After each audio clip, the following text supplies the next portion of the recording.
All right, everyone. Welcome back to another episode of Summer's Vibes podcast. I'm excited about today's episode and also our guest.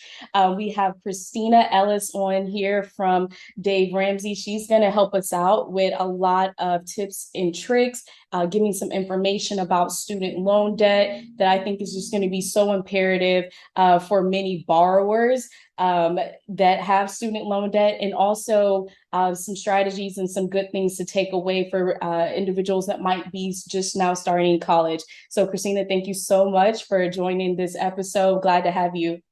Thanks for having me. I'm excited to be here. Yeah, no doubt. So we were just talking, and I was just talking to you about how much has changed recently over the past couple of months, over the past week, really, the past couple of days, with President Joe Biden's recent announcement of his plan for student loan forgiveness, and really like how much of an impact that can have on students. So I want to take this opportunity right now just to say, what are the details of that student loan forgiveness program, and what impact does that have right now, even with the most recent news that we have had a couple of days ago?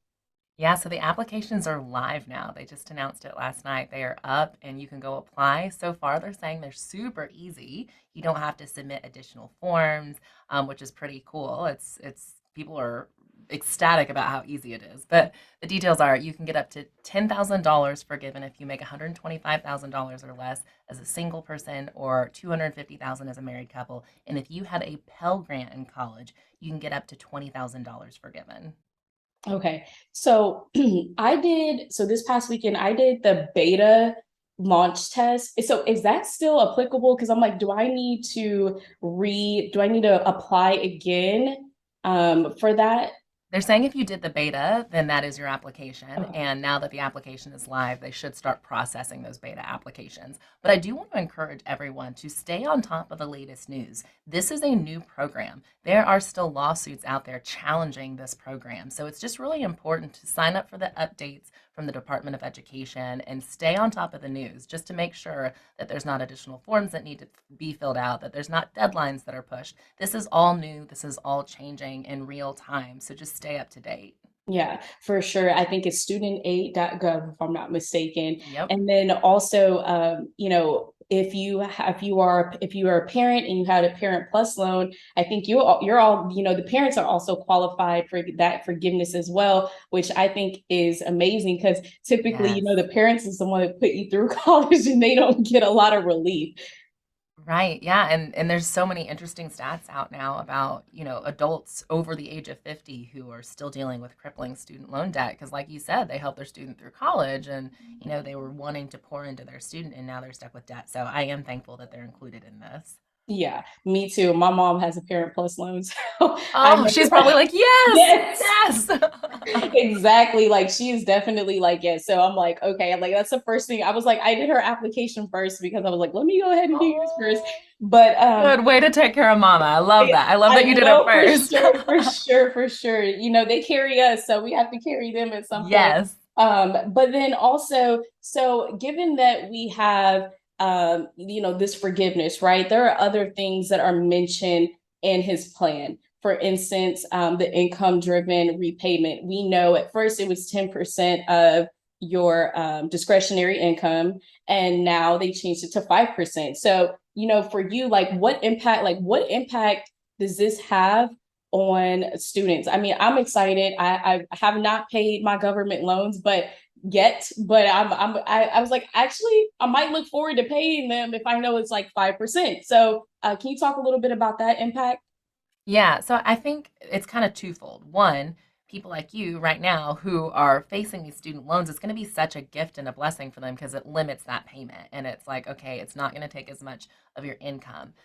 I feel a lot of concern. So for the last 10 years, I've been out there beating the drum, trying to help students avoid debt completely with college. So it's like I'm all about helping students figure out how can you go to college debt free. I feel very concerned for future generations because there is the likelihood that it could make debt seem a little bit easier. If students think, hey, if I go to college and no matter how much debt I take out, it's going to be capped at 5%, then they may be more likely to think student loans are no big deal and to take out more debt. And there's also a lot of talk about how it could increase costs for school. If Mhm. a lot of colleges just think, hey, people are going to take out however much, loans because it's going to be capped at 5%, then we can increase our fees too. And so I think my biggest concerns are the ripple effects down the road. Okay, that's actually a really good point. That's a very good point and a good perspective to think about, because if it is capped, then like you said, what, the university or the college that they're attending has no incentive to, not raise prices, right? Because no Right. matter how much an individual makes when they graduate, it's going to be capped at them. So I guess let's talk about that then. You have a student that just graduated from high school, and for me, I think personally, if I think like I should have went to community college. Like that's just me speaking personally. Like I feel like I should have done that rather than going to a 4 year. So for a person that's just graduating from high school, entering into college, what are, what's the importance of, the financial literacy? What is the importance of making sure that you have applied for scholarships, making sure that you understand the different types of loans, whether it's a federal or private loan, and what that looks like for you? Well, I think first and foremost, it's so important to be having these conversations about money. You mentioned offline beforehand that there weren't those conversations as much whenever you were going into college. And I think now, hopefully, I've been out there for 10 years trying to beat that drum, say, hey, you don't have to go into debt. And, Ramsey's been out here trying to tell people that as well. So I think these conversations are becoming more prevalent. And, hopefully, even in this conversation, we can encourage parents to sit down with their students and have these money conversations. Talk to your students about, debt, what it will look like after graduation, how much it actually is going to hurt, and how much people right now are feeling anxiety with these student loans. A lot of times on these college tours, they'll say, hey, it's no big deal. Take out as much debt as you need. You'll easily be able to pay it off because of our great degree. And, that's not the reality a lot of times. It's so stressful and it's not easy, and people are crippled with this debt for years to come. So have real conversations about money. A lot of parents feel shame about it. They're like, we didn't save as much as we want. So it's really uncomfortable to talk about. But you having that conversation and being willing to put yourself out there is actually such a blessing and a gift for your kid, because there are so many different options. Like you said, Mhm. going to community college first could be a great option. And what's cool is you can point to so many success stories now of executives, entrepreneurs, Yeah. people who are running the world who didn't go to an Ivy League school. They started at community college or they went to a state school and they still ended up with incredible jobs and careers. So I think this myth that you just have to go to the best school in order to be successful has been proven to not be true. We even here at Ramsey, we have over 1,000 people who work here.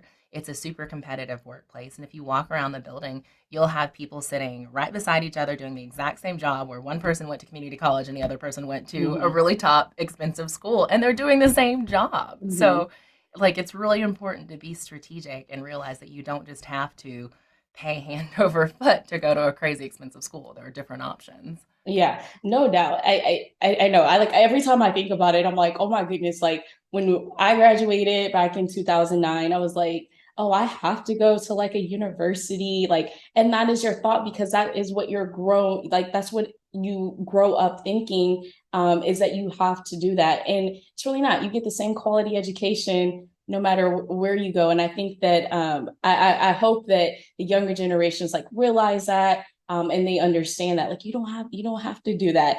Take your time. And also one of the key things that I think I missed growing up was really applying to like scholarships. Like I just felt like it was Mm. so tedious. I didn't want to do it. Like trying to like I feel like searching for a scholarship is like searching for a job nowadays.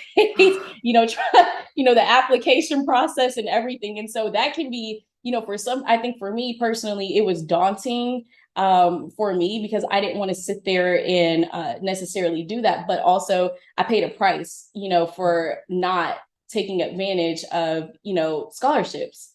you know. Yeah, well, it can feel kind of overwhelming, but I often encourage kids that, if you spend 2 hours filling out a scholarship application that allows you to win $1,000 scholarship, that's like making $500 per hour. And Mhm. it's like that's better money than you're gonna make in almost any part-time job you could find in high school, I guess, unless you're like a Hollywood actor.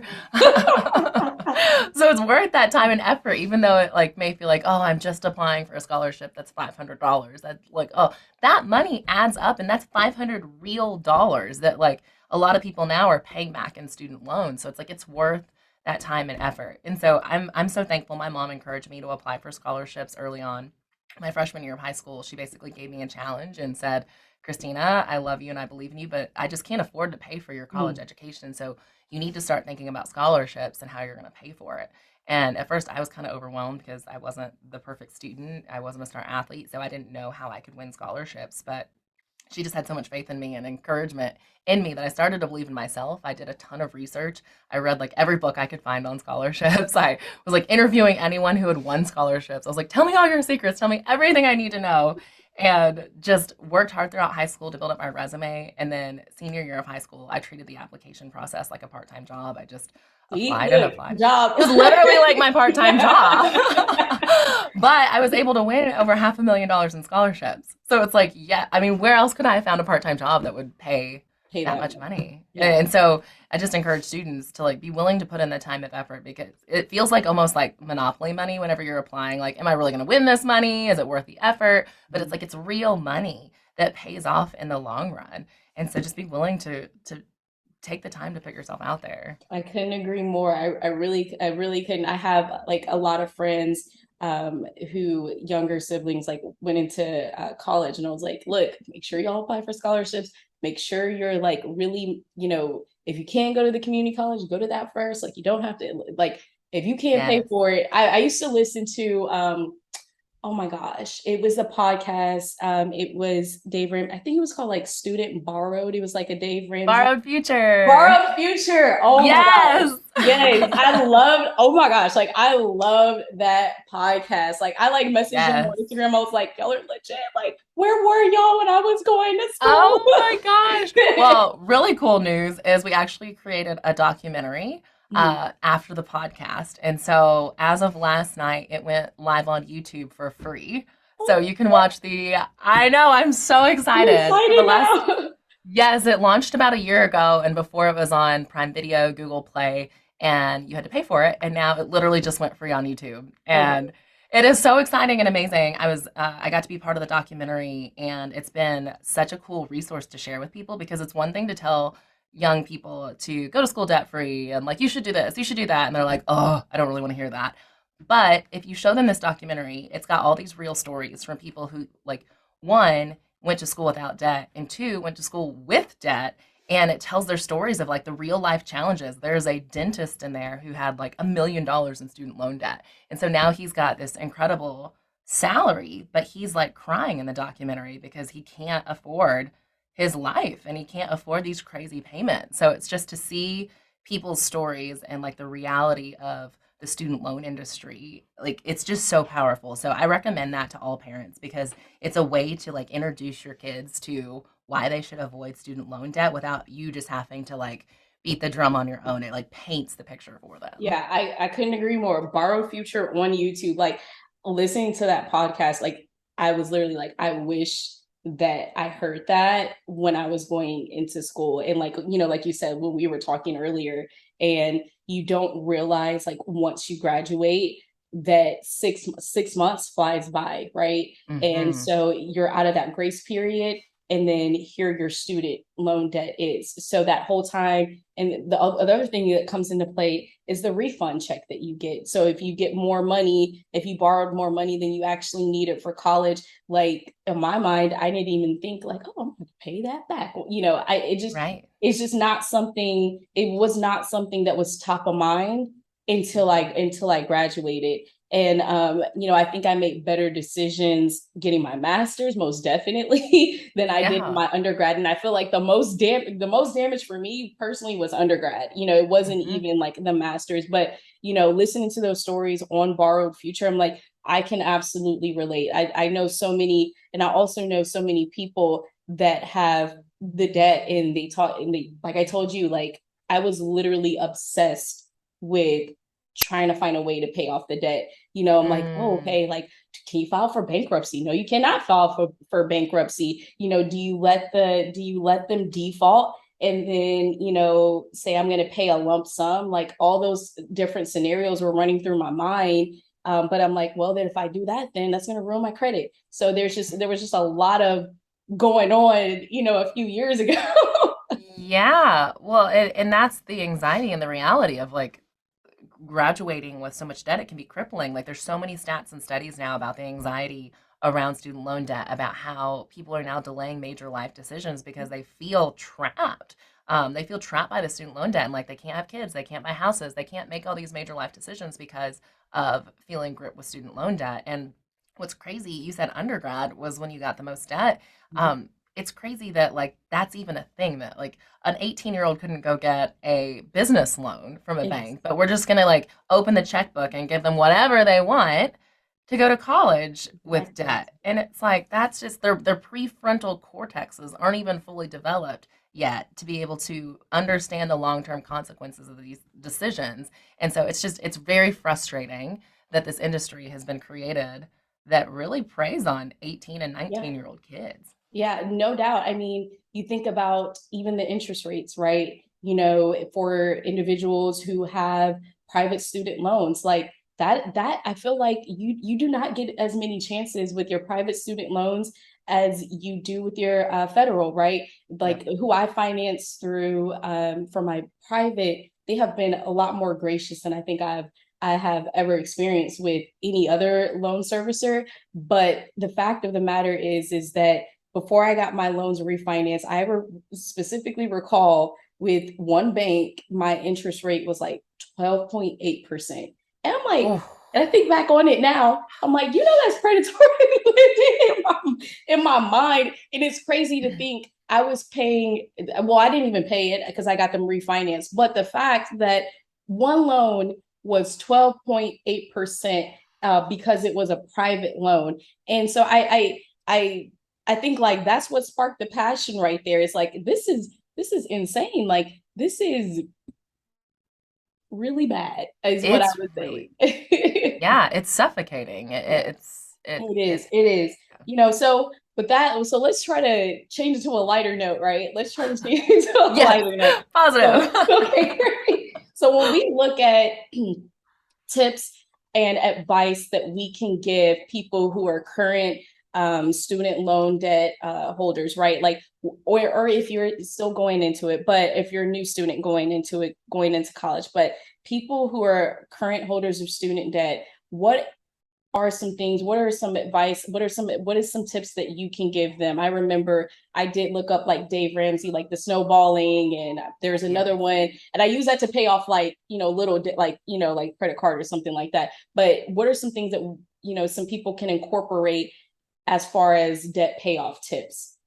Yeah, so I'm really honored now to get to work with Dave on the Ramsey Show. I'm co-hosting the Ramsey Show with Dave and the team, and it's been amazing to see these people that come in. So it's a 3-hour radio show, 5 days a week, and typically once an hour we have a family come on stage, maybe an individual, maybe a family, and they'll tell their story of paying off debt. And it's been so cool because week after week, I have seen people with crazy amounts of debt, like I'm talking multiple six figures in debt, come on stage and say, like, they paid it off. They're debt free. They followed a plan, a proven plan, and they paid it off. So I just want to encourage anyone who feels like they're drowning in student loan debt and like this is something they're going to have for the next 20 or 30 years. Like, you can pay this off if you're willing to get intentional and go through a season of sacrifice where you're just attacking this debt. You can be debt free. We often see people completely debt free in 18 to 24 months, which I know that sounds crazy to a lot of people who have debt.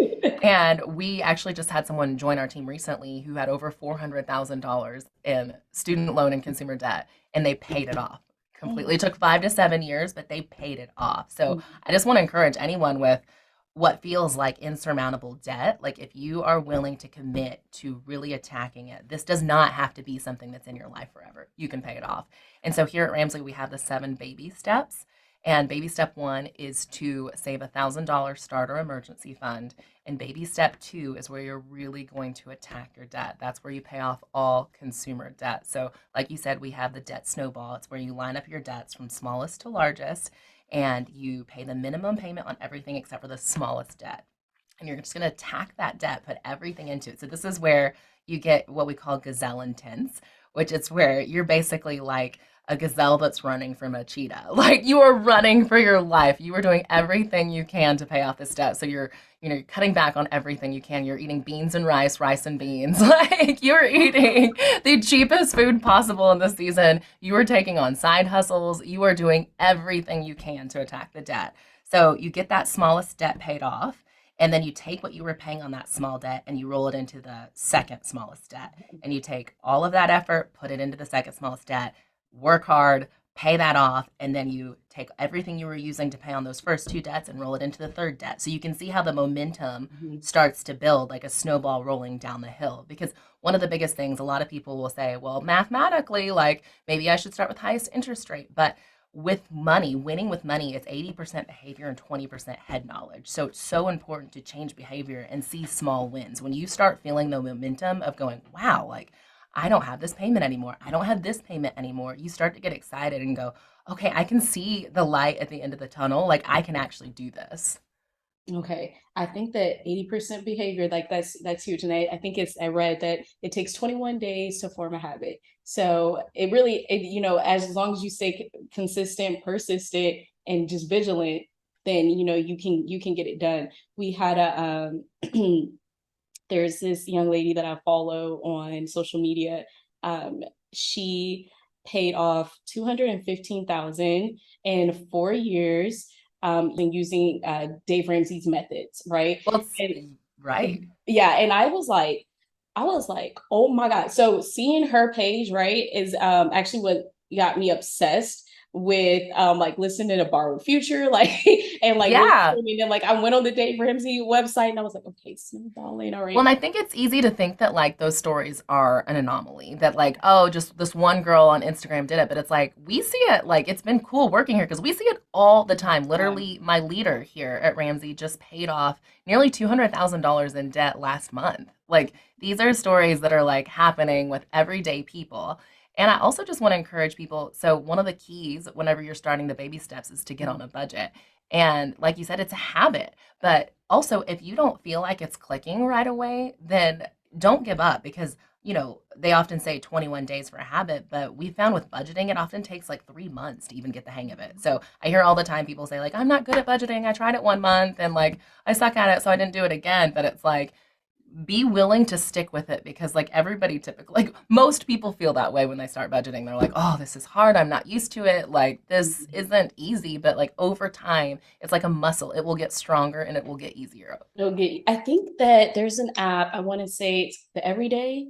EveryDollar. EveryDollar. Look. Yes, that's what I use. Okay, I That's was gonna say, what I was like, I use that with, I've definitely fallen off. Don't get me wrong, but EveryDollar, that is a really good app too. Like, and you can get in a premium one or a premium plan or whatever the case is, but you can do the most basic one, and hmm you can insert your deductions yourself, and them they have the emergency fund, the charity, literally everything on there that you can possibly think of where you would have an expense. You can put that on there and then just have it deduct. Like I think your paycheck is on there. Any extra money you might get for that month, you can put in there. That one's also a good app. I've used it. Yeah, it's literally like back in the day, you had to use pen and paper, and we had like the envelope system where you had to like carry around your envelopes to like keep your budget categories separate. And now with EveryDollar, it's just so much easier because, like you said, you can just plug everything in, it'll sync with your bank, and then you can just add the transactions in, it'll automatically deduct it. It's just made budgeting so much easier. So much easier, no doubt. Well, I would just want to tell you thank you so much for coming on. I learned a lot of things, and I hope that for the people that are listening, that they've also taken heart to some of the things that you stated, and whether it was about the new the student loan forgiveness program with Joe Biden, the debt payoff tips, and also for new students that are entering into college, the importance of sitting down with your parents and having a real conversation, and also the importance of applying for scholarships. So I definitely appreciate it. I'll give you the last word if there's anything else that you would like to say to everyone listening. Yeah, well, thank you so much for having me. It's been a fun conversation. And I just encourage everyone to be intentional. No matter where you're at in your journey, if you're getting ready for college or if you're paying off student loans, be intentional and create a plan. On the front end, decide to take student loans off the table and then figure out, okay, if I'm not taking on debt for college, what can I do? What are my other options? Because when debt's not an option, it's amazing how creative you can get.